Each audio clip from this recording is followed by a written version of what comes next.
नमस्कार दोस्तों, एक बार फिर से आप सभी का स्वागत है इंडिया नाउ में। यूपी की जिन 9 विधानसभा सीटों पर उपचुनाव हो रहे हैं उनमें एक सीट है फूलपुर की सीट। इस सीट को लेकर सपा और कांग्रेस के बीच काफ़ी माथापच्ची रही।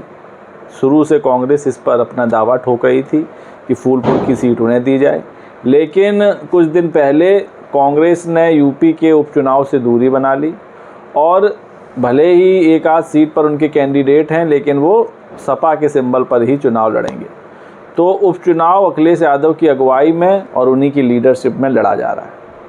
वहीं अगर फूलपुर की बात करें तो ये सीट बड़ी इंटरेस्टिंग बन गई है, क्योंकि यहाँ मुकाबला बड़ा ज़ोरदार होने वाला है। एक तरफ बीजेपी के दीपक पटेल हैं तो दूसरी तरफ समाजवादी पार्टी के मोहम्मद मुस्तफ़ा सिद्दीकी हैं और बीएसपी ने भी यहाँ पर जितेंद्र कुमार सिंह को अपना प्रत्याशी बनाया है। तो जो यहाँ लड़ाई है वो मानी जा रही है बीजेपी और सपा के बीच। हालांकि बीएसपी भी अंतर पैदा कर सकती है। इससे पहले बीएसपी ने शिव बरन पासी को प्रत्याशी घोषित किया था, लेकिन फिर कैंडिडेट बदलकर जितेंद्र कुमार सिंह को यहाँ से टिकट दिया है और वो बीएसपी के कैंडिडेट हैं। खैर, अगर बात करें बीजेपी के दीपक पटेल की, जिनको टिकट मिला है फूलपुर से, कभी बीएसपी के विधायक रहे दीपक पटेल बीजेपी में शामिल हो गए थे और अब फूलपुर से प्रत्याशी बनाए जाने के पीछे की वजह संघ को बताया जा रहा है। शीर्ष नेतृत्व ने संघ के सुझाव पर उनको प्रत्याशी बनाया है, ऐसी खबरें हैं। दरअसल दीपक पटेल की जो मां हैं केसरी देवी पटेल, वो 2019 में फूलपुर लोकसभा सीट से सांसद रही थीं और उन्होंने काफ़ी विकास कार्य भी किया है। वहीं अगर दीपक पटेल के राजनीतिक करियर की बात करें तो 2012 में वो बीएसपी से करछना विधानसभा सीट से विधायक चुने गए थे। 2019 लोकसभा चुनाव से पहले अपनी मां केसरी देवी पटेल के साथ वो बीजेपी में शामिल हुए थे, जिसके बाद उनकी मां ने चुनाव लड़ा था और जीत भी गई थी। तो अब बेटे को उपचुनाव में बीजेपी ने उतारा है और उन पर दांव खेला है। इनको डिप्टी सीएम जो केशव प्रसाद मौर्य हैं उनके भी करीबी माने जाते हैं। तो वहीं दूसरी तरफ समाजवादी पार्टी के मोहम्मद मुज्तबा सिद्दीकी हैं, जो 3 बार विधायक रह चुके हैं। 2002 में रहे, 2007 में बीएसपी के टिकट से सोराव विधानसभा सीट से चुनाव जीते थे। तो दोनों बीएसपी के पुराने नेता हैं। अब भले ही एक बीजेपी में चले गए, एक समाजवादी पार्टी में आ गए हैं, लेकिन कभी ये बीएसपी के टिकट से ही विधायक बने थे।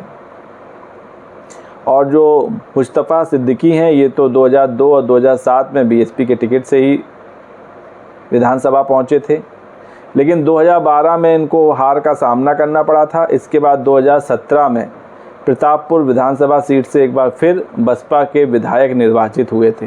तो जितनी बार भी मुस्तफ़ा सिद्दीकी विधायक बने हैं वो बीएसपी के टिकट से बने हैं। हालांकि इस बार समाजवादी पार्टी ने उन पर दांव लगाया है। अगर बात करें 2022 की विधानसभा चुनाव की, तो इस सीट पर जो है मुकाबला काफ़ी रोचक रहा था, बहुत करीबी था।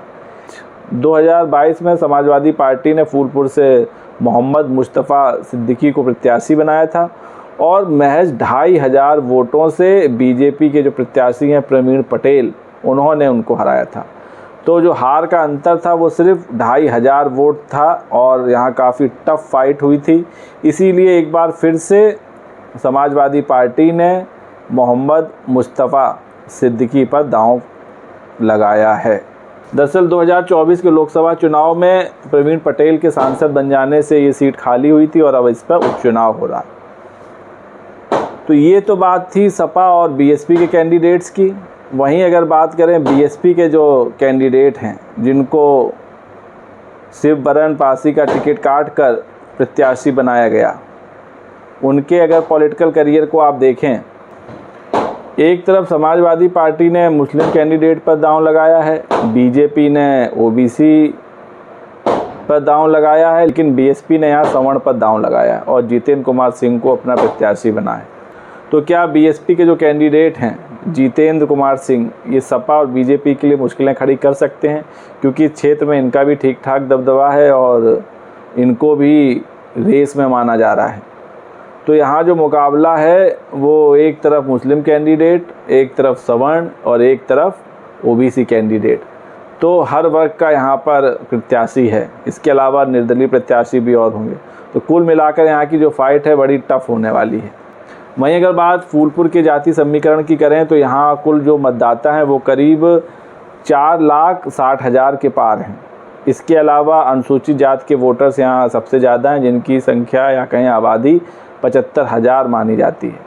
इसके अलावा जो पटेल वोटर्स हैं उनकी भी बिरादरी की आबादी 70,000 के करीब है। यादव 60,000, मुस्लिम 50,000, ब्राह्मण 45,000, निषाद 22,000 और जो वैश्य हैं वो 16,000, क्षत्रिय 15,000 और जो अन्य जातियाँ वो भी करीब करीब 50,000 हैं।